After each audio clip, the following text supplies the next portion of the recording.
최근 저출산 고령화 그리고 혼인 연령 증가로 혼자 사는 사람들이 많아지고 있다. 이들을 지칭하는 싱글족, 싱글슈머 등 다양한 신조어들도 등장하고 있는 상황.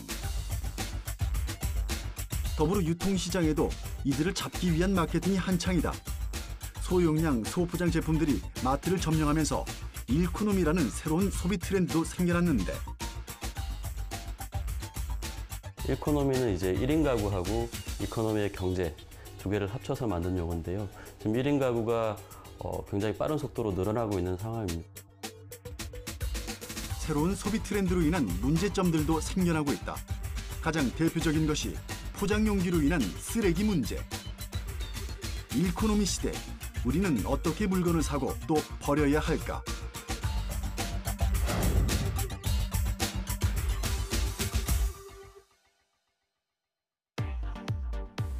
사람이 살아가기 위해 꼭 필요한 세 가지 의식주. 현대 사회에서 이것을 확보하기 위한 방법은 물건을 사는 일이다. 요즘 사람들은 더 편리한 생활을 위해 기본적인 의식주 외에도 더 많은 제품들을 소비하며 살아가고 있다. 이런 소비 형태는 시대에 따라 조금씩 변해왔는데, 농경사회에서 산업사회로 변화되는 과정에서 주거 형태에 많은 변화가 있었다. 조부모와 친척들이 모여 살던 대가족이 현대로 들어서며 부모와 아이가 사는 핵가족으로 바뀌더니 요즘은 아예 부부만 살거나 한부모와 아이 혹은 혼자 사는 집 등 1인 가구가 늘어나고 있는 것이다. 저출산과 고령화 그리고 결혼을 아예 안 하겠다고 선언한 비혼족들이 늘어나고 있는 것도 그 원인 중에 하나다. 통계청 발표를 보면 수년 동안 1인 가구 수는 꾸준히 증가했는데 2005년 317만 가구로 20%에 달하던 비율이 2010년 421만 가구로 100만 가구 이상 늘면서 구성비가 23.9% 증가했다. 오는 2035년엔 1인 가구 수가 763만 가구로 전체 가구 수의 3분의 1 이상이 될 것으로 예상된다. 이 1인 가구가 이제 증가하는 요인이 또 여러 가지가 있는데요. 최근에 사회적 문제가 되고 있는 이혼율이라든지 아니면 이제 청년 실업률 이런 부분들이 있을 수가 있는데 이제 거기에 따라서 분석을 해보면 보통 30대가 가장 많습니다. 그 다음에 20대, 그 다음에 50대 순이거든요. 근데 이게 2045년까지 더하기를 해보면 30년을 더 더하면 되죠. 그러면 2045년쯤 되면은 아마 70대 이상이 가장 많을 거고 그 다음에 50대, 40대 이런 순으로 갈 것 같습니다. 그래서 전체적으로 이제 혼자 사는 가구의 비중이 높아지다 보니까 거기에 대한 소비 트렌드도 맞춰야 되고 생산 트렌드도 맞춰 나가야 되는 거거든요.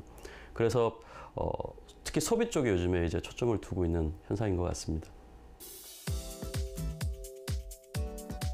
1인 가구 증가에 발맞춰 새로운 소비 성향이 생겨났다. 가장 두드러진 변화는 바로 유통업계인데 싱글족들을 위한 소포장 일회용 제품들이 큰 폭으로 증가했기 때문이다. 과일과 채소도 예외는 아니다.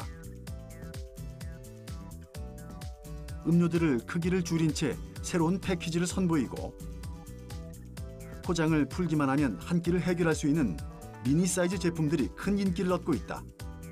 간편함을 추구하는 싱글족들을 겨냥한 제품인데 이런 경제 현상을 설명하는 일코노미라는 신조어도 생겨났다. 일코노미는 이제 1인 가구하고 이코노미의 경제 두 개를 합쳐서 만든 용어인데요. 지금 1인 가구가 굉장히 빠른 속도로 늘어나고 있는 상황입니다. 그래서 여기에 이제 파급되는 효과들도 여러 가지가 있을 거고요. 그래서 경제적인 부분하고 1인 가구가 늘어나는 비중, 그게 합쳐져서 일코노미라고 부르고 있는 것이죠. 일코노미 경제를 간단하게 설명해 보자면 여기 2만 원짜리 수박 한 통이 있다. 이 수박을 4등분한 후 가격표를 붙이면 4가지 각각의 수박 상품이 만들어지게 되는데 잘린 수박 한 덩이를 6,000원에 판매한다면 수박이 조각나면서 가격은 비싸졌지만 판매자는 일코노미 제품을 통해 4,000원의 부가 이득을 올리게 되는 것이다. 수박을 판매하는 판매자는 수박 한 통보다 높은 경제적 이득을 얻는 것. 이게 바로 일코노미의 핵심이다. 물론 어떤 제품이든 대용량을 사면 저렴하게 구입할 수 있다. 하지만 1인 가구로서는 대용량 제품은 다 먹지도 못할 뿐더러 처리 비용을 따져볼 때 개별 포장돼 있는 제품을 고른 것이 훨씬 이득이다.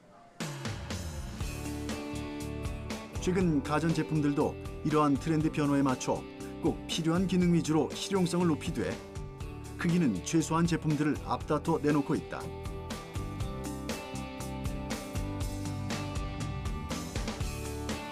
(1인용) 김치 냉장고, (1인용) 밥솥 등이 인기를 끌면서 판매율도 훌쩍 뛰어올랐다.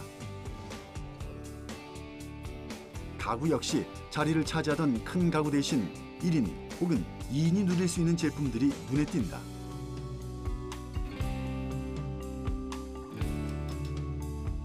저렴한 가격에 공간을 넓게 활용할 수 있는 접이식 가구들이 각광을 받고 있다.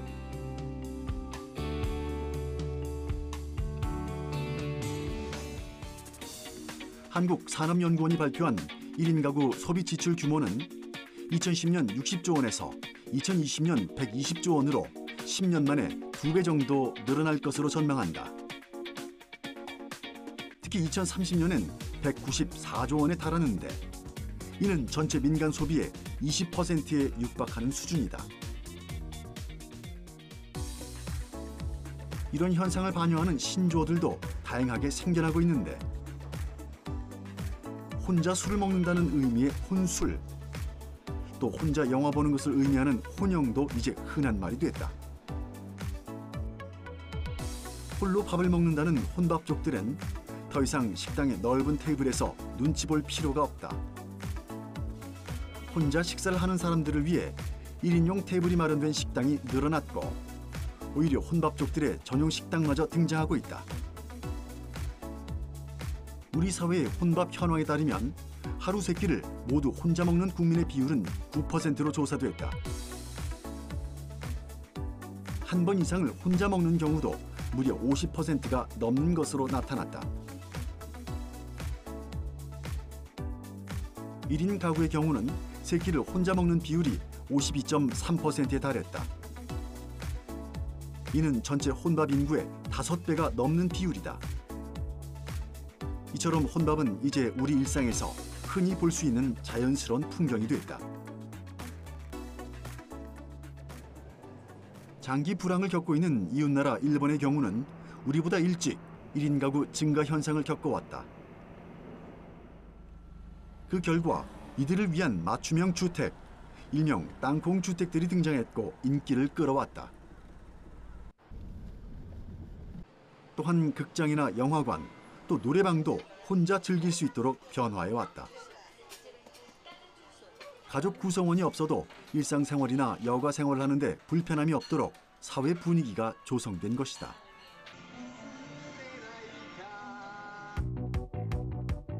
(2012년까지만) 해도 일본의 1인 가구 수는 약 31.7%로 25.3%인 우리나라보다 많았다. 하지만 2035년 한국의 1인 가구 구성비는 약 34.3%가 될 것으로 예상된다. 이는 일본의 증가 추정치 37.2%에 좀 더 근접해질 전망이다. 전 세계에서도 그럼 이러냐? 예, 세계적으로도 비슷합니다. 혼자 사는 30대 가구 또는 50대 가구 또는 나중에 뭐 사별을 하거나 이러면 또 70대 가구 비중이 늘어나거든요. 특히 유럽 쪽이. 그러니까 기대 수명이 늘어나면 늘어날수록 일코노미는 커질 수밖에 없습니다. 하지만 1인 가구 증가에 따른 소비 형태 변화는 또 다른 문제점을 야기시켰다. 소포장 제품들이 유통시장을 장악하면서 개별 포장에 따른 비용이 발생한 것이다. 그에 따른 쓰레기 배출량도 상당하다. 심지어 인구가 감소하는 지역에서도 재활용 폐기물은 점점 증가하는 현상을 보이고 있다. 많은 1인 가구가 일회용기에 담긴 제품들을 소비하고 있기 때문이다.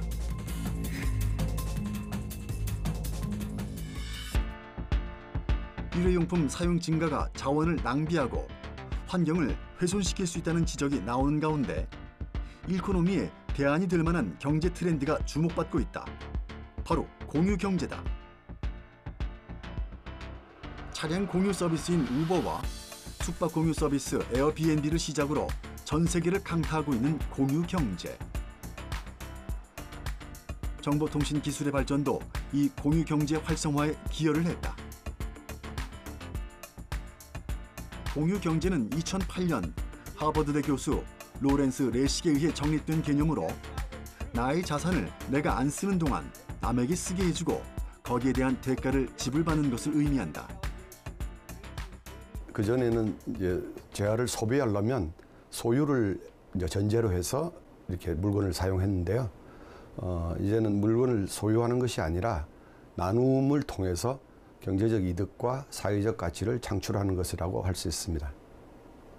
좀 더 쉽게 설명하면 만약에 집에 이렇게 사용하지 않는 자전거가 있다거나 또는 주차장 같은 게 있을 때 그걸 필요로 하는 사람이 그 적절한 시기에 그것을 빌려가지고 이렇게 사용함으로써 빌리는 사람도 싸게 사용할 수 있고 또 빌려주는 사람은 어차피 그 재화를 사용하지 않기 때문에 빌려줌으로써 이익을 창출할 수가 있습니다.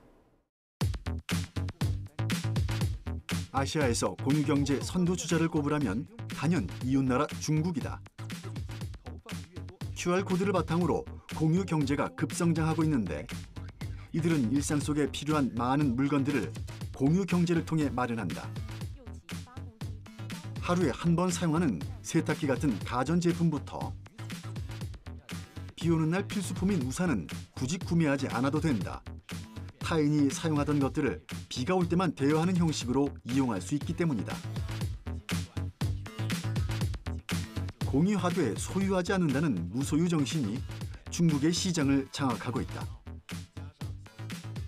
심지어 농구공 같은 소소한 품목도 공유해서 이용할 정도로 공유 경제는 중국 시장을 변화시키고 있다. 글로벌 투자은행 크레디트 스위스에 따르면 전 세계 공유 경제 서비스 시장 규모는 2015년 150억 달러에서 2025년 3,350억 달러로 20배 이상 커질 전망이다. 대체 그 이유는 무엇일까? 공유 경제는 새로운 개념이 아니고요. 그전에도 자기가 사용하지 않는 재화를 다른 사람과 나눠 쓰는 이런 경우는 있었죠. 근데 이제 최근에는 자기가 사용하지 않는 재화를 이렇게 그것을 필요로 하는 사람과 이렇게 연결하는 서비스가 이제 발달되었다. 특히 ICT 같은 정보통신 기술과 위치 기반 추적 서비스 같은 거 이런 정보 기술이 발전하면서 그것이 기존의 나눔의 이런 경제하고 연결되어서 좀 더 정형화되었다, 좀 더 플랫폼화되었다 이렇게 말할 수 있습니다.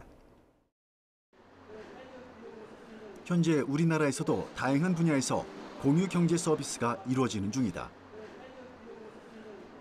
그 대표적인 것 중에 하나가 자동차 공유 서비스인데 얼핏 보면 렌탈과 비슷하지만 이용 방법이나 시스템적인 부분에서 분명한 차이가 있다. 특히 정보통신 기술을 기반으로 다양한 자동차 공유 업체들이 생겨나기 시작했는데 한 차량 공유 서비스의 경우 장기 렌탈을 한 차량을 다시 일반인들이 렌트할 수 있게 해서 이용자들의 부담을 덜어준다. 특정 기간 동안 차량을 계약한 제로카 파트너들이 필요할 땐 충분히 이용하고 필요하지 않을 때는 소카 회원들에게 공유할 수 있는 서비스입니다. 그래서 공유된 차량은 소카 회원들이 자유롭게 예약하고 이용할 수 있으며 이용 중에 발생되는 대여 요금의 일부를 제로카 파트너의 월 대여료에서 할인받아서 보다 합리적인 비용으로 차량을 이용할 수 있는 서비스입니다. 자동차 공유 서비스를 이용하는 회사원 김희수 씨는 차로 출퇴근을 한다. 김희수 씨가 이용하는 서비스는 1년 단위로 차를 빌리고 본인이 이용하지 않는 시간에는 다른 사람에게 빌려줘 수익을 얻는 공유 시스템이다.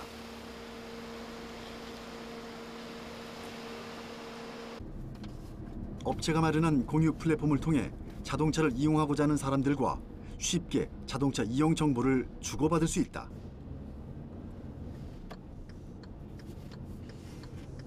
제가 차를 사서 이용을 하더라도 제가 차를 직접적으로 이용하는 시간보다 주차장에 세워져 있는 시간이 훨씬 이제 길 것 같았는데, 그런 시간에 쉐어링을 통해서 수익이 발생하고 제가 이제 차량 이용 금액이 할인될 수 있다면은 저한테 되게 이득이 될 거라고 생각해서 서비스를 찾게 되었습니다.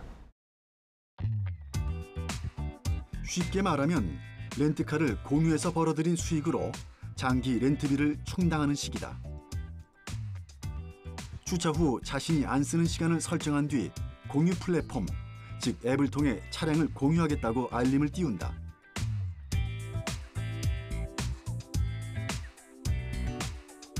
그러면 그 시간만 자동차가 필요한 사람들이 소정의 비용을 내고 차를 이용한다. 이용자들은 사용 후 다시 주차장에 차를 반납하면 된다. 실제로 이용해 보시니까 어떠셨어요?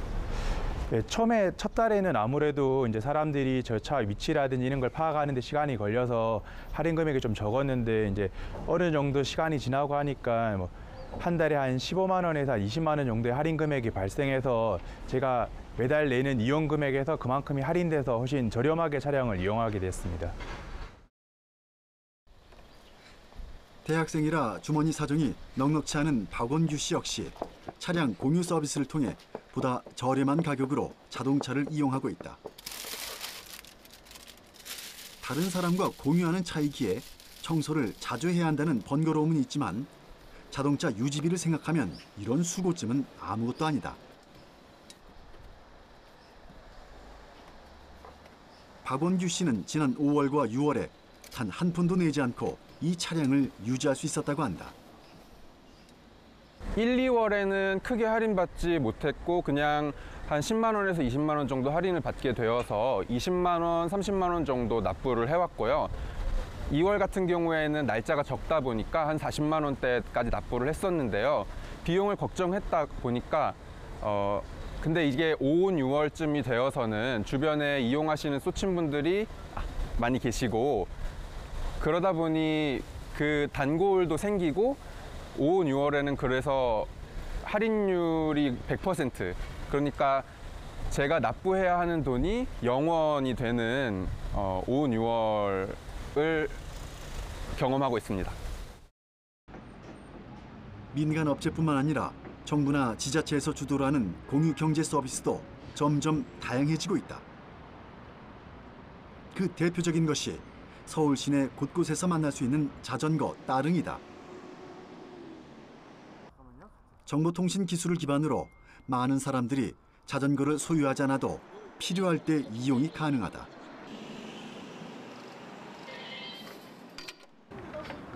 이런 공유 경제 서비스들은 가게 수익과 환경 보존에도 도움이 된다. 또 경기연구원의 공유 경제 보고서에 따르면 차량 공유 서비스 차량 한 대는 개인 소유 차량 20대를 도로에 나오지 않게 하는 효과가 있다고 한다. 즉, 이 서비스를 제대로만 활용한다면 도로의 탄소 배출량을 줄일 수 있는 것이다.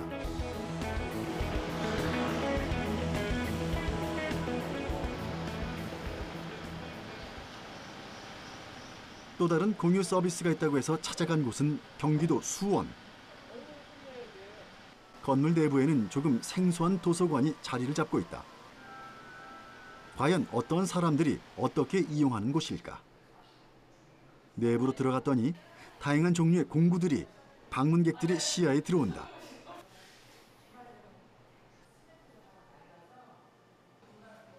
공구 도서관은 기존의 다른 도서관처럼 공구를 책처럼 대출할 수 있다. 이곳은 지동의 생활문화센터 조성을 위해서 조성된 공간이고요. 예전에는 서울 목욕탕이라고 해서 그 안 쓰던 목욕탕을 개조해서 생활문화센터로 만든 창룡마을 창작센터라는 곳입니다. 공유경제 활성화를 위해서 공구도서관을 마련한 곳이 많이 늘어나서 한 8군데 정도 있는 편이고요. 그 전에 작년까지는 4군데 정도 시범 사업을 해서 있었고 그 중에 한 군데가 이거 지동 공구도서관입니다. 다양한 공구들이 크기별로 구비되어 있다는 점에서 활용의 폭이 크다. 공구라는 것이 무엇을 고치느냐에 따라 써야 할 품목들이 수시로 바뀐다. 일반 가정에서 다양한 종류의 공구를 각각의 사이즈에 맞춰 구비하는 것은 쉽지 않은 일. 동네마다 공구 도서관이 필요한 이유가 바로 여기 있다. 평소 많이 사용하는 공구들은 물론 고가의 핸드드릴이나 컴프레셔, 절단기도 공구 도서관에서 대여가 가능하다.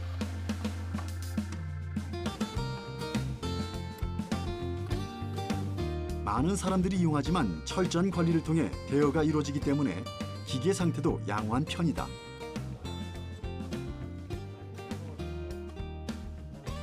개인이 공구를 소유하고 있었다면 이런 체계적인 관리가 훨씬 더 수고스럽고 번거로운 일이었을 것이다. 이 절단기에는 최근까지도 사용한 흔적이 남아있다. 부피가 커서 자리를 많이 차지하는 공구들. 단 한 번만 쓰고 오랫동안 쓰지 않을 공구를 구입하기에는 개인의 부담이 너무 크다. 1년에 몇 번쯤은 꼭 필요하지만 평소에는 이용할 일이 없는 공구들을 주민들은 저렴한 가격으로 이용할 수 있는데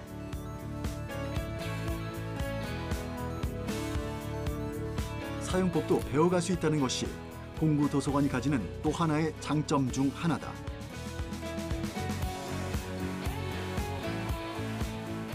다양한 공구를 보유하고 있는데요. 그중에 의외로 가정에서 구매하기에 굉장히 비싼 종류의 20만 원대나 30만 원대의 비싸고 큰 공구들, 예를 들면 컴프레셔나 핸드드릴류의 종류들이 한 번 쓰기에 구입하기엔 너무 비싸니까 이곳에서 저렴한 가격으로 대여할 수 있어서 그런 큰 공구들이 자주 나갑니다. 이곳 공구 도서관에는 소형 공구부터 대형 공구까지 약 65종이 넘는 공구들이 구비되어 있다. 하지만 아무리 비싼 공구라도 커피 한 잔도 안 되는 가격으로 이용이 가능하다.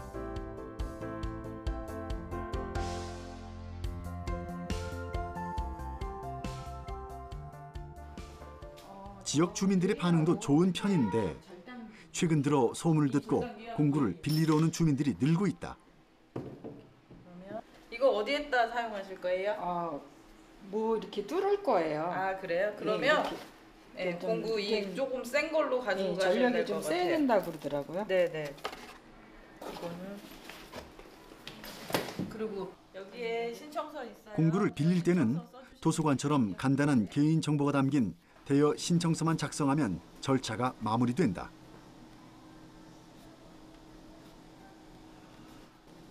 과연 얼마나 많은 사람들이 이 공구 도서관을 이용해 왔을까?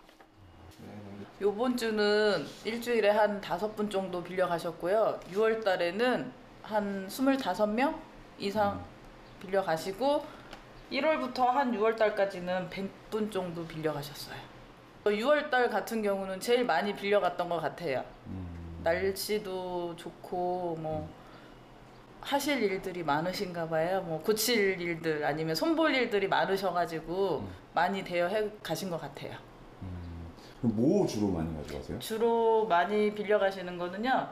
전동 드릴이나 아니면 이렇게 직소 그리고 컴프레셔에 연결을 해가지고 집안 청소하신다고 그것도 많이 빌려 가셔요. 함께 나누는 생활 속 공유 문화를 확산하고 공유 경제를 활성화시키자는 취지에서 만들어진 공구 도서관.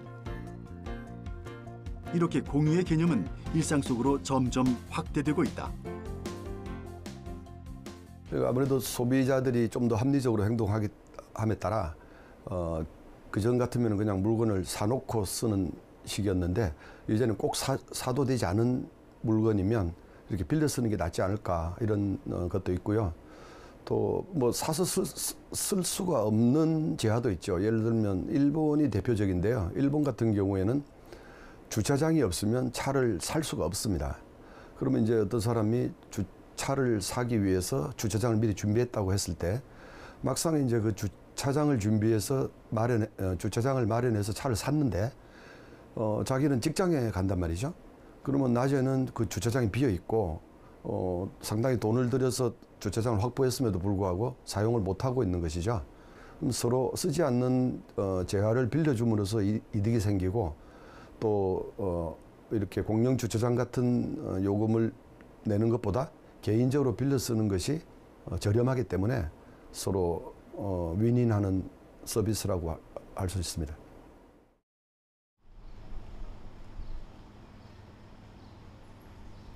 공간을 나눠 쓴다는 개념은 아주 오래전부터 있어 왔다. 제작진이 찾은 곳은 서울 망원동의 한 건물. 건물 안으로 들어갔더니 소규모의 다양한 가게들이 운영되고 있다.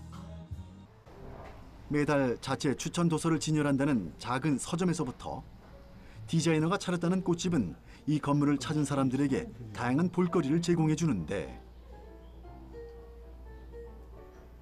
독특한 것은 내 점포만 챙기는 것이 아니라 다른 가게 물품들도 함께 전시해 이웃 가게 홍보가 자연스럽게 이루어진다는 점이다. 주택가 한가운데에 있는 건물이어서 그 골목 동선을 방해하지 않는 선에서 설계를 하셨어요. 그래서 안에 보면 알 수 있듯이 계단이 계속 이쪽 골목과 반대쪽 골목으로 이어진 형태로 계단이 구성되어 있어서 그게 스키플로우 방식으로 구성된 건데요. 보통 한 층별로 건물을 입주시키기 마련인데 지금 같은 경우에는 반층씩 올라가게 되어 있어요. 그래서 법적으로는 4층으로 구성되어 있지만 실제로는 한 층에 더 많은 가게들이 반층 정도의 격차를 두고 구성되어 있는 구조예요. 그런 구조가 가지는 특징은 뭔데요? 약간 건물의 규모는 작지만 층이 여러 개로 쪼개져 있기 때문에 작은 공간임에도 여러 가게가 들어와서 세분화해서 쓸 수 있다는 장점이 있어요. 설계부터 공간 쉐어링을 염두에 두고 지어졌다는 이 건물은 출입문이 따로 없는 대신 건물의 중앙부를 뚫어놓았다. 그리고 그 개방된 공간에 위층으로 안내하는 계단이 설치된 것이다. 총 9개의 가게와 4개의 사무실이 공유한다는 이 건물. 1인 가게가 쓰는 공간은 실제로 서너 평밖에 되지 않지만 구성원들이 함께 쉐어하는 공간이 많기 때문에 입주자들의 만족도가 크다. 단순한 가게 임대와 공간 쉐어는 결과적으로도 큰 차이를 보이고 있다고 하는데, 실제로 혼자 할 수 없는 일들을 같이 할 수 있다는 장점이 있는 것 같아요. 마당 같은 경우를 같이 사용하면서 본인들이 쓰지 않는 물건들을 판매하는 플리마켓을 연다거나 혹은 같이 프로모션을 진행할 수 있는 거는 협력해서 같은 이벤트를 기획을 한다든지, 그러니까 혼자 가게를 운영하면 할 수 없는 일들을 여러 사람이 모이면 할 수 있다는 장점이 있는 것 같아요.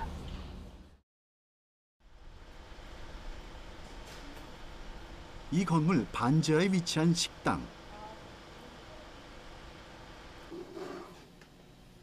이곳을 운영하는 최연우 씨는 홀로 창업을 결심하기까지 꽤 오랫동안 고민했다고 한다.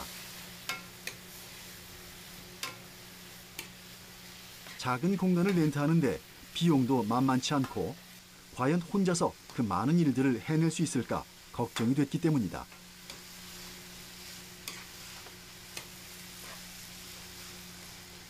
그냥 홍대 주변이나에서 이제 다른 지인분들도 가게 하고 계시고 또 그런 상권이 막 확장되면서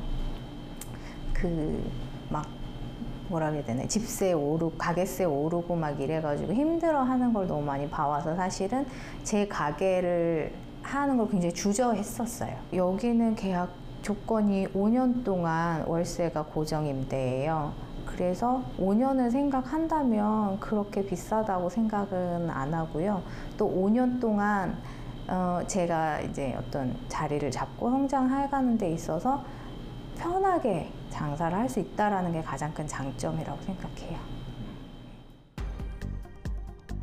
최근 소형 상가 임대료가 상승하면서 궁지로 내몰리고 있는 자영업자들이 줄줄이 폐업을 선언하고 있는 가운데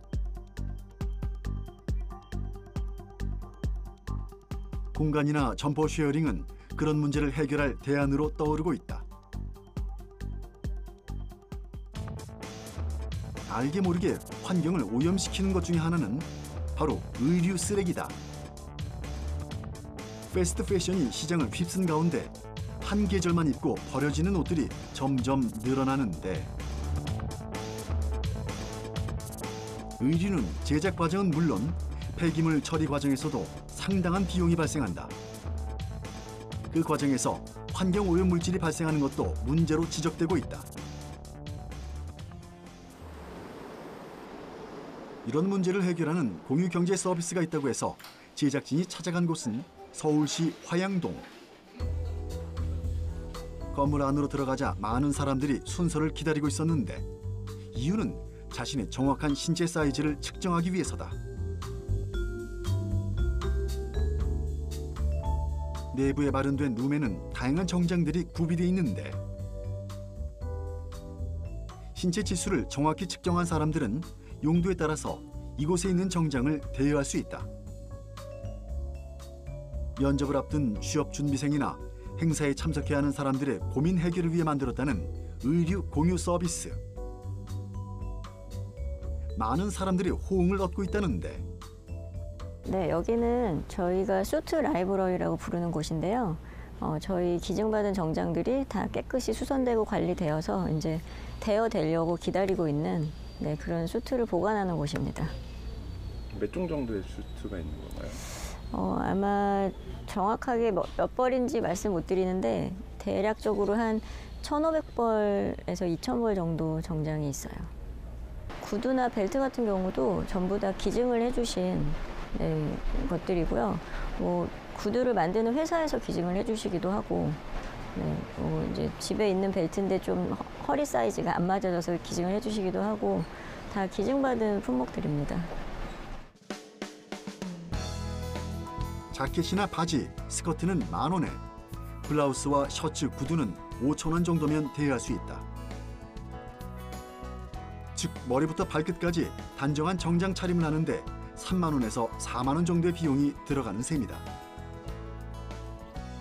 아무리 저렴한 정장이라도 제대로 갖추기 위해서는 수십만 원이 넘는 돈을 지출해야 하는데 이곳에선 저렴한 가격에 정장을 공유해서 입을 수 있다.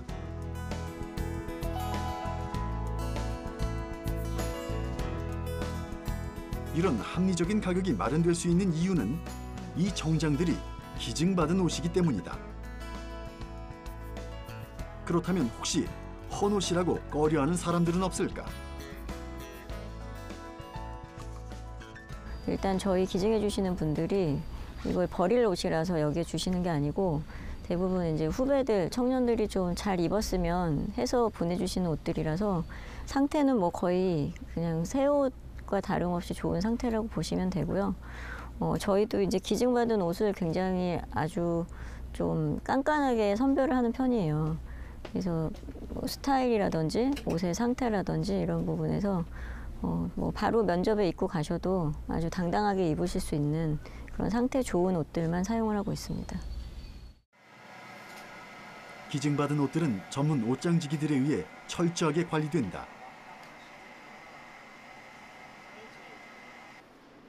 구두나 가죽 제품들을 닦거나 수선하는 일에서부터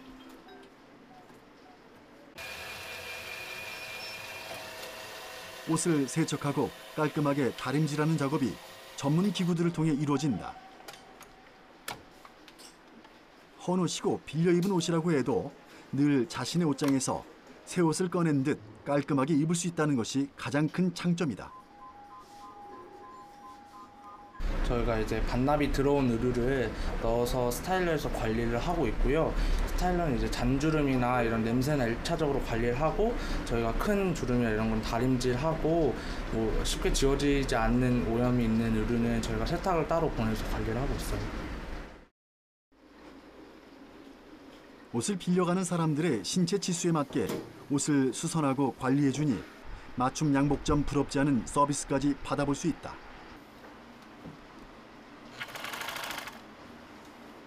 의류 공유 서비스로 얻을 수 있는 이점은 단지 옷을 하나 빌려 입는 것에 그치지 않는다.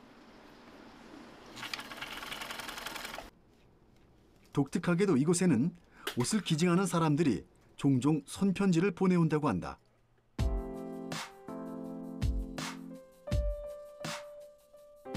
그 편지 속에는 자신이 오랜 세월 소중하게 입었던 정장의 역사와 사연이 담겨 있다. 옷하고 이렇게 기증 이야기를 같이 보내주고 계세요. 그래서 이분 같은 경우에는 이제 멋쟁이였던 남편의 옷들이라고 이제 사이즈도 잘 맞지 않고 양복 입을 일이 거의 없어서 굉장히 아껴두었던 옷들인데 보내주신다고 하셨고요. 또 옷을 빌려간 사람들은 기증해준 사람에게 고마움을 담아 감사 편지를 남기기도 한다. 정장을 입고 가서 면접에 합격하거나 좋은 결과를 얻게 되면 손편지를 통해 알리는 것이다.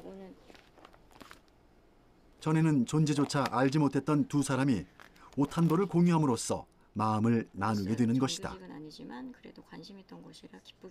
단순한 물건의 공유가 아니라 함께 쓰고자 하는 마음을 공유하는 것.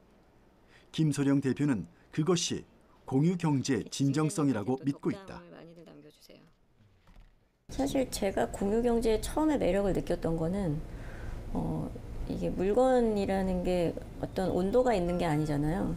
그럼에도 불구하고 물건을 중심으로 사람하고 사람이 조금 더 따뜻하게 연결될 수 있고 조금 더 가까워질 수 있고 그런 게 굉장히 매력이 있다고 느꼈었거든요.